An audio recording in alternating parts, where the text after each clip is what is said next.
Tori and welcome to my channel. Today I'm going to talk about the best dual purpose medicinal plants that you can have in your garden. So the reason I thought of this list is because not everyone has a lot of space for their garden, so you might want to have some things doing dual duty. And for me, that's definitely the case. So I love it when you can have a plant that provides more than one benefit to your garden. So the first thing on the list is roses.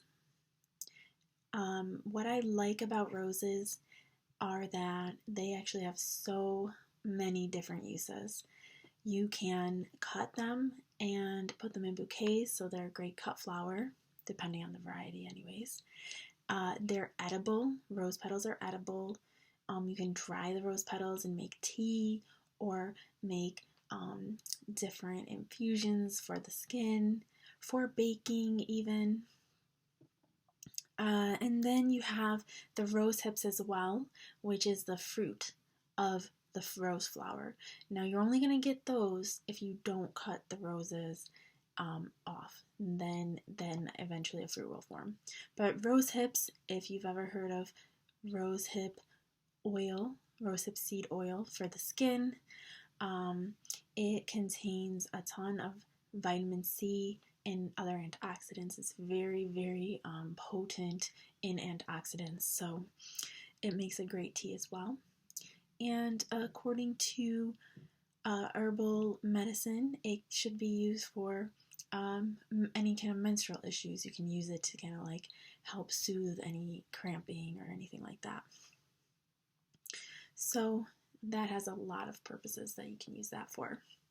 And then we have number 7 is echinacea. And echinacea is such a really important herb. First, it's a native plant if you're in North America. I don't know how far it extends its native range, but I believe its native range is most of the U.S., the continental U.S., and it is in danger in the wild, so it's great to plant it in your yard if you're in that area. Now, you can use it as a cut flower, though it does have kind of a shorter life span in the vase, and it doesn't tolerate cold. So if you have AC on in your home and you want to bring it into a bouquet, it gets kind of like icky after a while, a very short while. And also, it's a highly medicinal, so you can use the root or the leaves and dry them to make teas that's going to help you for any kind of flu, cough, or cold.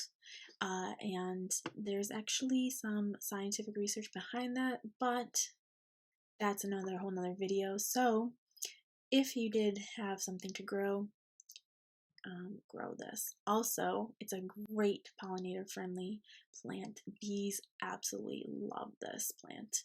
Okay, next I said feverfew.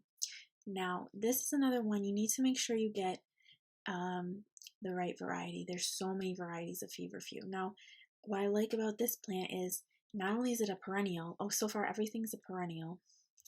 Not only is feverfew a perennial, but you can use it as a cut flower, and it's also medicinal. Now, as a cut flower, make sure if you want to use it in bouquets, you need to get a long stem variety. So when you're looking for the feverfew, see how tall it gets. Now, I made this mistake last year, but this year I got a different variety that I'm going to be also starting.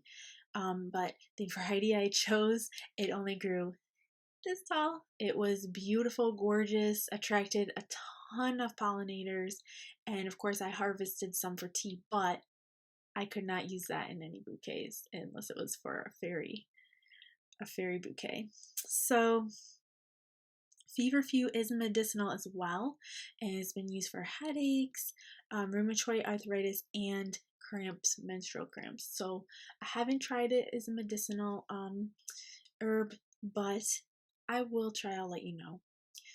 Now, number 5 is one of my favorites. Well, it's hard to pick because the next 5 are all my really strong favorites, but raspberries. Now, raspberries are medicinal, edible, and you can use them as cut flowers.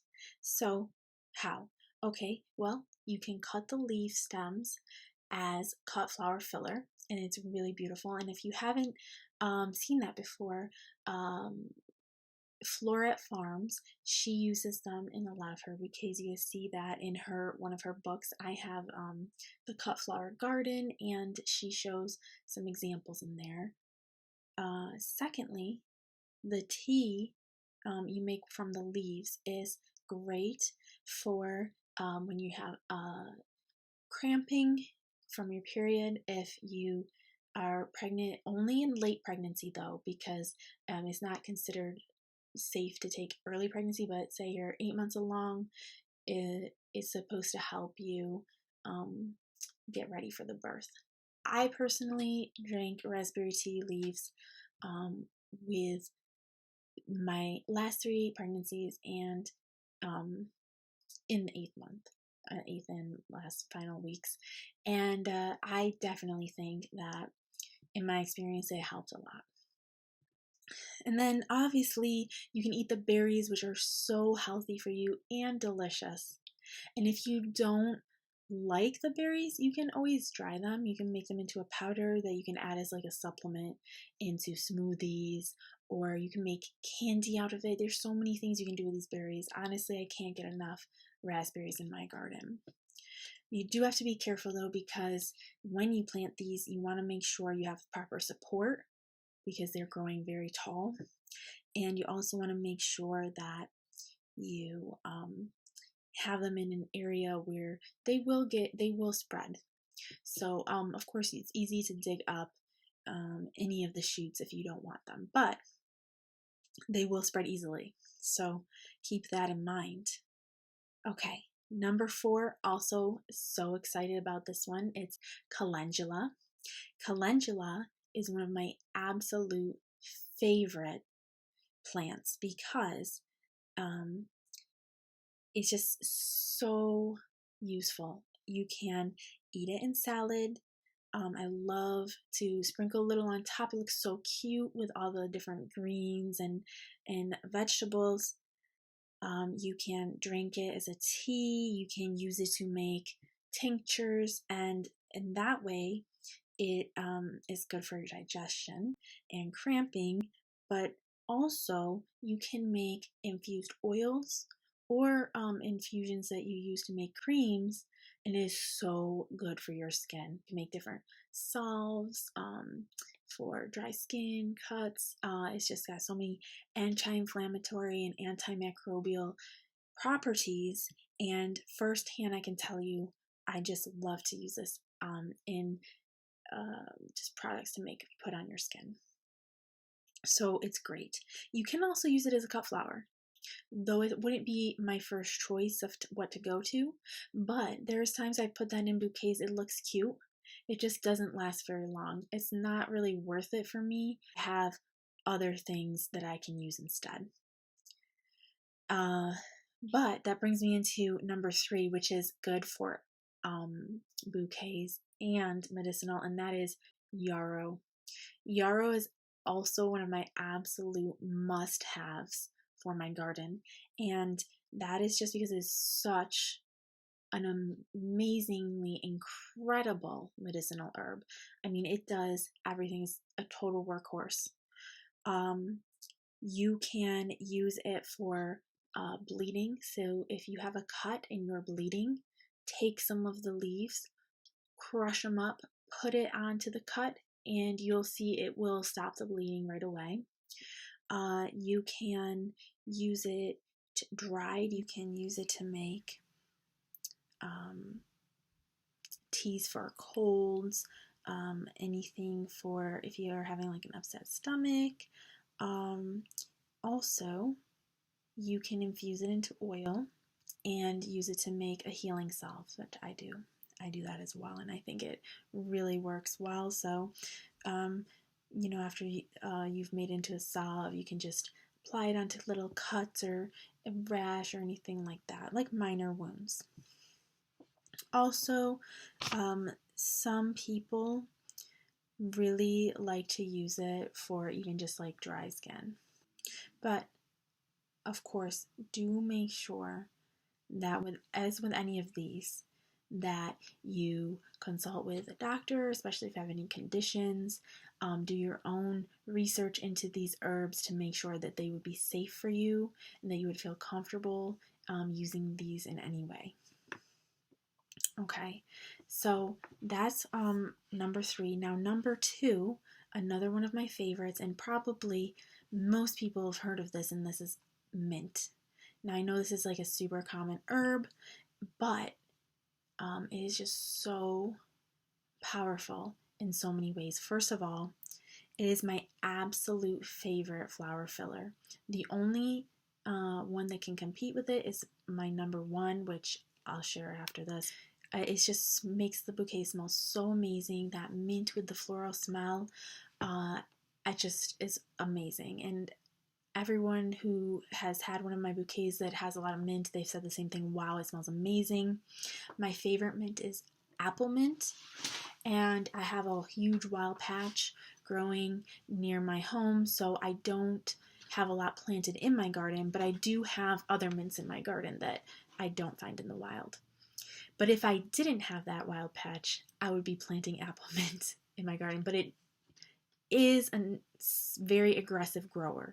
Mints in general will grow very aggressively. So wherever you put your mint, make sure you either have it in, like if it's in a raised bed that's a small area that's kind of contained in some way. Another thing you can do is put it in a pot that you know the size you want it. Suppose you want it this big. Put that pot in the ground, and that will help contain the mint so it doesn't overtake your garden so easily. You'll still have to prune it back and make sure none comes up outside of the pot. But it's so amazing. And then not only can you use it as a filler, but you can drink it in tea just for flavor. You can drink it in tea if you have an upset stomach, headaches, indigestion.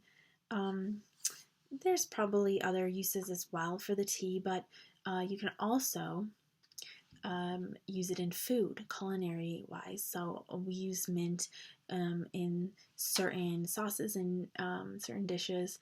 One sauce I really like to make is chimichurri sauce, and it uses mint. It's super, super yummy. And you could use it to make different beverages like, watermelon mint, iced drink, just so many culinary applications. So it tastes so good. And when you grow your own mint and you just pick it fresh, it's so much of a different flavor than when you get like a mint flavored candy or something like that. It's just such a much fresher, more refreshing type of scent and flavor, so you really like that. Okay, the number 1 herb that I would recommend for dual purpose medicinal plants is actually basil. And basil surprised me because, of course, I love eating basil. It's such a wonderful culinary herb. Who doesn't like the taste of basil? It just makes your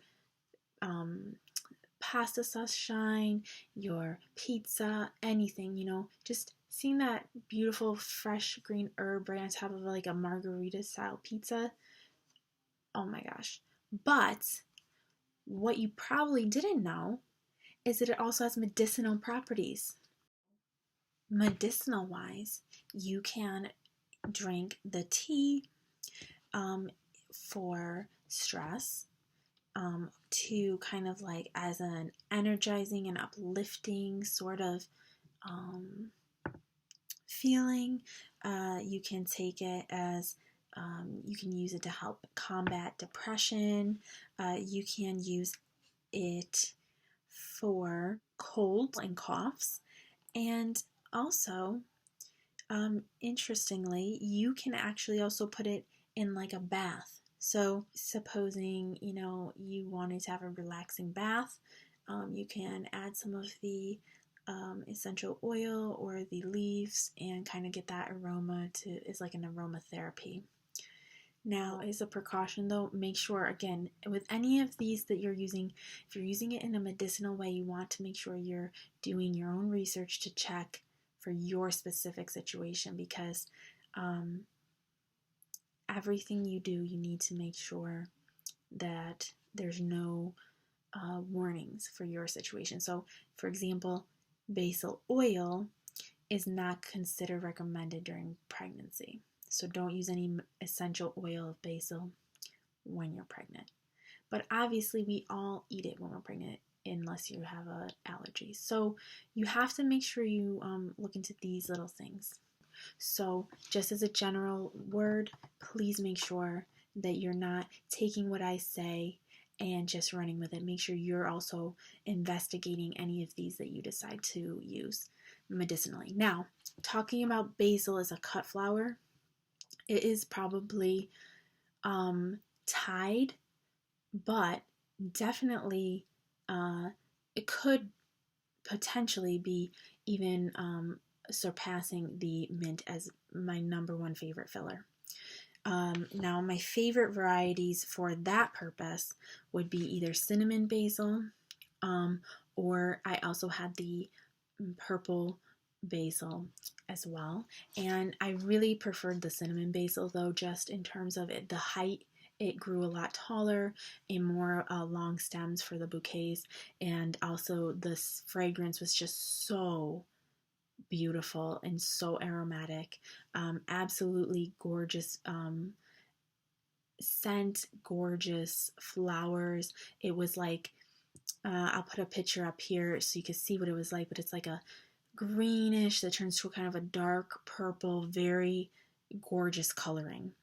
Now this year I'm also going to try, if I get a chance, the lemon, I think it's called Mrs. Lemon Burns basil, the lemon basil, because that looks beautiful as well, and I want to see how that one does.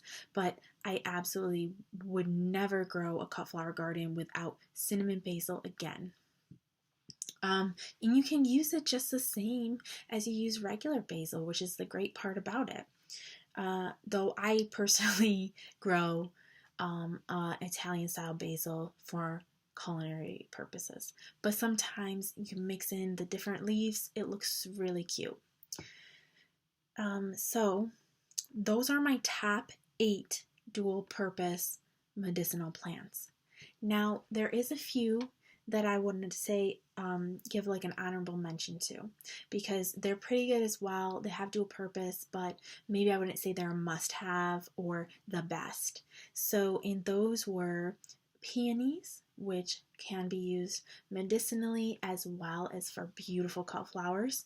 Now, for their medicinal purposes are pretty limited. They don't have a huge range, and I'm not super familiar with it. I don't know that I would necessarily try using the peony, because for me, I don't need to, but it can be used for different skin conditions as well as liver issues. Now, I already, like I said, I have a lot of herbs growing in my garden that I love to grow, that I use for skin conditions, inflammation, any type of eczema. And those were just to review, it was the calendula, yarrow. I also grow comfrey for that as well, but I didn't list that in this video. But since I already have that, I'm not interested in trying to understand how the peony works, because I don't see as much information out there. So I prefer to stick with the herbs that I can get a lot of information about, that I see other people are using safely, and that I'm familiar with. So that one, I would say, take caution. But I wanted to put that out there because I thought it was an interesting fact. Now my second honorable mention will go to the California poppy, which I did not know, but It also contains some properties similar to the opium poppy plant. So, not that it has drugs in it, you can't get drugs out of it, but if you were to make teas and tinctures and things like that from it, you can get some of that pain relieving properties, which I thought is very interesting. So I do plan to try that this year. I grow California poppies for looks, like I guess a landscape plant you would call it. I think they're really pretty. They're a lot prettier than I guess thought they were before I started growing them, which I just started growing them because I had an extra packet and I figured, hey, why not? Let's just use these up before the seeds, go bad. And I totally loved how they looked in my front garden, so I'm gonna grow them again. They also just, they grew from seed in my garden pretty easily. They lasted past the first frost. They lasted until, we had a snowstorm with like 6 inches of snow, and it was very cold for a while. So they are pretty hardy. So I liked that. I liked having that fall color. So I'm definitely gonna be growing those. And of course, I grow peonies because that's one of my absolute favorite cut flowers. But I guess they're not as dual purpose as the previous ones I mentioned. So, anyways, I hope that helps you if you're thinking about growing like a medicinal garden or a tea garden and you're interested in cut flowers, because that is something, I always thought would be good information. So, hopefully, this helps you narrow down your choices a little bit. And if you grow a medicinal garden now or a cut flower garden and you have some favorites that you want to share, please comment those below, and let me know what they are. Thank you.